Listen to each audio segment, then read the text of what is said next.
ఆ మనిషి చేత అధికారం లేదు, ఆ మనిషి దగ్గర ప్రస్తుతం పార్టీ గొప్పగా కూడా ఏమీ లేదు. కానీ కేవలం ముందల్లా ప్రజల ఆశీర్వాదం.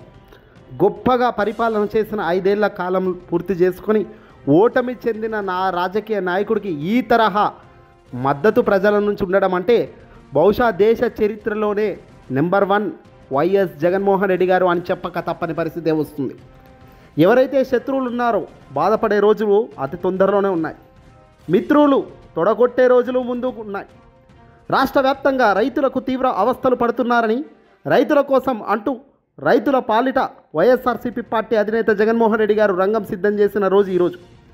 పొదిలి పొగాకు బోర్డును సందర్శించిన జగన్మోహన్ రెడ్డి గారికి విశేషంగా ప్రజానికం బయటకు వచ్చి తనకు మద్దతు తెలుపుతున్న దృశ్యాలు చూస్తుంటే కూటమి నేతల్లోనే కాదు ఢిల్లీ పెద్దల్లో సైతం దడ పుట్టిందట. ఎస్, జగన్ జగన్ జగన్.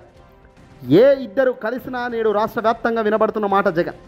అదేంది, కేవలం 11 సీట్లకే కదా పరిమితం అయిపోయాడు, కనుమరుగైపోయే పార్టీ కదా వైసీపీ అనుకున్న వాళ్లకు తొడకొట్టి జవాబు చెబుతున్న ఏకైక సింహం, గర్జిస్తున్న సింహం మాజీ సీఎం జగన్. 100కు 100% అక్షర సత్యంగా జరుగుతున్న కీలక పరిణామాలు రాష్ట్ర వ్యాప్తంగా గడిచిన తొలి ఏడాదిలోనే మళ్ళీ జగన్ పుంజుకుంటూనే ఉన్నారు, బలంగా తాను నిలదొక్కుంటూనే ఉన్నారు. బుధవారం రోజున పొదిలికి పొగాకు బోర్డు సందర్శనకు బయలుదేరిన జగన్మోహన్ రెడ్డి గారు అనంతపురం మొత్తం కూడా జగన్ను చూసేందుకు సముద్రం అయ్యి వచ్చింది. రైతులు పడుతున్న కష్టాలు, అవస్థలను దేశవ్యాప్తంగా దృష్టికి తీసుకొచ్చేందుకే జగన్ రంగం సిద్ధం చేసుకున్నారు. రైతులు ఆత్మహత్య చేసుకునే పరిస్థితి వస్తుందని, తాజాగా 2 రైతులు ఆత్మహత్య చేసుకోవడం, రాష్ట్రంలో ఏ పంటకు గిట్టుబాటు ధర లేకపోవడం, మద్దతు ధర కంటే తక్కువ అమ్ముకోవాల్సిన పరిస్థితి, దారుణమైన పరిస్థితి వస్తుండడంతో రైతులకు స్వర్ణయుగం కోల్పోతున్న దిశగా అడుగులు పడుతున్న నేపథ్యంలో అండగా ఉండేందుకు జగన్మోహన్ రెడ్డి గారు అడుగులు వేస్తూ వచ్చారు. పొగాకు బోర్డు సందర్శనకు పొదిలికి జగన్ అలా బయలుదేరారో ఏమో తెలియదు, కానీ విశేషంగా ప్రజలు మాత్రం తండోపతండాలుగా రావడం ఇప్పుడు సంచలనంగా మారింది. 1 2 కాదు, అదేదో పొలిటికల్ పార్టీ మీటింగ్ కూడా కాదు, ఎన్నికల ప్రచారం అంతకు మాత్రం కాదు. కేవలం ఒక రాష్ట్ర స్థాయిలో మాజీ సీఎం జగన్ చూసేందుకే ఆ మాస్ ఫాలోయింగ్ అంతా రోడ్డు మీదకి వచ్చి సముద్రంలా కంపిస్తూ ఏకంగా మత్తిపోయే విజువల్స్ వెలుగులోకి రావడంతో నిజంగా జగన్కున్న ఆ కీర్తి, అభిమానం కాదు, గుండె లోతు నుంచి వచ్చే ఆవేదన, ఎమోషన్ అని చెప్పచ్చు. ఈరోజు జగన్మోహన్ రెడ్డి గారు ఒక్కరే ఒకవైపు నిలబడి ఉంటే, మరోవైపు కూటమిగా ఏర్పడ్డ తెలుగుదేశం పార్టీ చంద్రబాబు నాయుడు కావచ్చు, ఆయన పుత్రరత్నం లోకేష్ కావచ్చు, పవన్ కళ్యాణ్ కావచ్చు, దేశ ప్రధాని మోదీ కావచ్చు, ఇంతమంది మరోవైపున నిలబడి ఉన్నప్పటికీ ఈయనకు మాత్రం 40% ఓటు బ్యాంకు చెక్కు చెదరకుండా అలాగే నిలబడి ఉంది. మరో 10-15% కనుక పెంచుకోగలిగితే రాబోయే 4 సంవత్సరాల్లో అధికారం కళ్ళు మూసుకొని వైసీపీ చేతిలోకి వచ్చేస్తుంది. కూటమి చేస్తున్న ప్రతి తప్పును ఎత్తి చూపడంలో కానీ, కూటమి తప్పుదలు, కూటమి ఎగ్గొడుతున్న ప్రతి అంశాన్ని ప్రజల్లోకి తీసుకెళ్లడంలో పాస్ అవుతే చాలు, జగన్కు మరో బ్రహ్మాండమైన అఖండ ప్రజా యోగం దక్కక తప్పని పరిస్థితి వస్తుంది. ఈరోజు జగన్మోహన్ రెడ్డి గారిని పొదిలి పొగాకు సందర్శన వేదికగా అనంతపురంలో చూసాం. ఇక్కడ కూటమి నేతల్లో కాదు, ఢిల్లీ నుంచి కూడా దడ మొదలైందట. ఈ మనిషి మళ్ళీ అధికారంలోకి రాగలిగితే, ఈ మనిషి మళ్ళీ ప్రజానికం ఓట్ బ్యాంకును కనుక తన వైపు తిప్పుకోగలిగితే మరో 10-15 ఏళ్ళు మాత్రం కష్టమే ఇక అనే పరిస్థితికి కూటమి నేతలు బీజేపీ, జనసేన, టీడీపీ మదన పడుతుందట. జగన్ జగన్ జగన్. ఒక్కసారి జగన్ దెబ్బ కొడితేనే రూపురేఖలు మారిపోయాయి. మరోసారి జగన్ అధికారంలోకి వచ్చి నిలదొక్కుంటే మాత్రం రాష్ట్రం కాదు, ఇక్కడ ప్రతిపక్షంగా జగన్ను ఇబ్బంది పెట్టిన ప్రతి ఒక్కరికి ఈ ఉచ్చు కోతే. ఎందుకంటే తప్పును తప్పుగా చెబుతాడు, మొండిగా ముందుకెళ్తాడు, పేద ప్రజలకు అండగా ఉంటాడు. పరిపాలన, అధికారం ఎవరికి మంచి చేయాలో వాళ్ళకు ఆ మంచిని మరింత మంచిగా చేసుకుంటూ పోయే వ్యక్తి జగన్.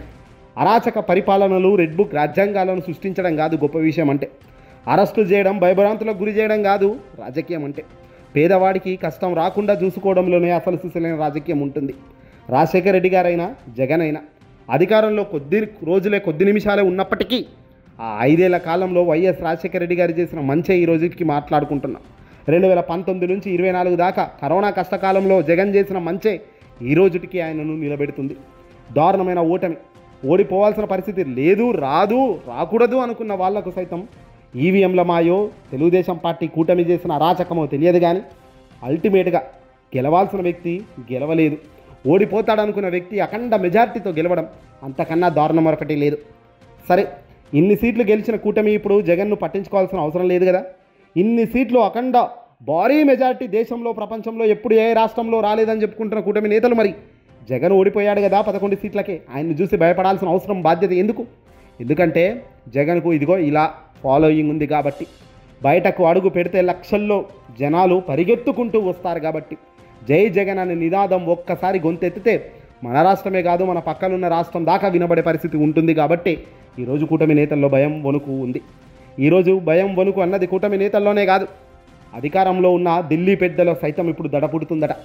ఢిల్లీ స్థాయిలో సోనియా గాంధీ లాంటి వ్యక్తులను ఒకనాడు ఒకే ఒక్క మాటతో అనగదొక్కేసిన వ్యక్తి జగన్. కాంగ్రెస్ పార్టీ ఈరోజు ఊసు లేకుండా పోయింది రాష్ట్ర వ్యాప్తంగా అంటే దానికి కారణం వైఎస్ఆర్సీపీ పార్టీ అధినేత వైఎస్ జగన్. అధికారం అన్నది గొప్ప కాదు, ఈరోజు ఉంటుండొచ్చు రేపు పోతుండొచ్చు, కానీ మన చేతిలో అధికారం ఉన్నప్పుడు ఎంత గొప్పగా పరిపాలన అందించగలుగుతామన్నదే ముఖ్యం, ఎంత గొప్పగా పేదవాడి కష్టం రాకుండా చూసుకోగలుగుతున్నామన్నదే ముఖ్యం. ఇవి చేయలేనప్పుడు, ఇవి చూపించలేనప్పుడు, వీటిని ప్రూఫ్ చేసుకోలేనప్పుడు ప్రజల ముందు పఫ్ అయిపోతాం. ఈరోజు సూపర్ 6 లాంటి గొప్ప గొప్ప హామీల అమలు చేద్దామని ప్రకటించిన చంద్రబాబు కూటమి సర్కార్ తీరా అధికారంలోకి వచ్చిన తొలి రోజుల్లోనే చేతులు ఎత్తేశారు. మాతో ఇవి కావు, సూపర్ 6 అంతా ఉత్తదే, కేవలం గెలుపు కోసం చెప్పిన మాయమాటలే అని వాళ్ళ నోటే వాళ్ళే ప్రకటించుకునే పరిస్థితికి వచ్చింది. ఇలా అనేకంగా ప్రజల ముందు దోషిగా నిలబెట్టారు. మరి ఇలా దొరికినప్పుడు ప్రజలు కూడా ఇప్పుడు ఆలోచిస్తున్నారు, జరిగిన తప్పుకు మళ్ళీ సరి చేసుకునే అవకాశం వస్తే మాత్రం మా ఓటు జగన్కే అంటున్నారు ప్రజానికం. ఇలాగే మరికొద్ది రోజులు గడిచింది, కేవలం తొలి 12 నెలలు మాత్రమే. మరి తొలి ఏడాదిలోనే జగన్కి ఈ స్థాయిలో మళ్ళీ రీబ్యాక్ అవుతున్నారంటే రాబోయే 4 ఏళ్లలో మరి ఇంత రీబ్యాక్ ఎందుకు కాలేదు? కేకే సర్వే లాంటి సర్వేలు బయట పెడుతున్న అంశాలు చూస్తుంటే జగన్ అమాంతం గ్రాఫ్ పెరుగుతుందని, కూటమి పతనం అవుతుందని, తొలి ఏడాదిలోనే 19 మంది ఎమ్మెల్యేలు పూర్తిగా అవుట్ అయిపోయారని, మరికొద్ది సంవత్సరాలు ఆగితే 80 కాదు 175లో 140 150 ఎమ్మెల్యేలు అవుట్ అయిపోతారు కూటమిలో. అప్పుడు ముగ్గురు కలిసున్నా విడిపోయినా ఏది చేసినా జగన్ ప్రభంజనానికి అడ్డుపడే పరిస్థితి ఉండదు రాబోయే కాలంలో అన్నది కేకే లాంటి సర్వేలు చెప్తున్నాయి. ఏ సర్వే ఎప్పుడు చెప్పినా ఎప్పుడు ఏం చెప్పినా కూటమిలో మొదలైన ఈ దడ రాను రాను వర్షంగా మారుతుంది. ఈ వర్షం ప్రజల ఓటు దాకా పోయి వేసే ప్రతి ఓటుకు విలువ మారుతుంది. ఆ విలువ జగన్కు అమాంతం పెరిగి దేశం మొత్తం మరోసారి గెలుపును చూసే మాదిరిగా జగన్మోహన్ రెడ్డి గారి వైఎస్ఆర్సీపీ పార్టీ గెలుపు 2029 ఎన్నికల్లో ఉండాలి అని కూడా చాలామంది అనుకుంటున్నారు. ఏదైనా కష్టం అనేది వస్తుంది పోతుంది, మంచి ఎంతవైపు మన వైపు ఎంత ఇబ్బంది పెట్టినా మనకు రోజు టైం వస్తుంది. ఆ వచ్చిన టైంను ఎలా మనం ఉపయోగించుకుంటాం అన్నది కూడా ఇంపార్టెంట్. ఈ వీడియోని అసలు లైక్ కొట్టి షేర్ చేయండి.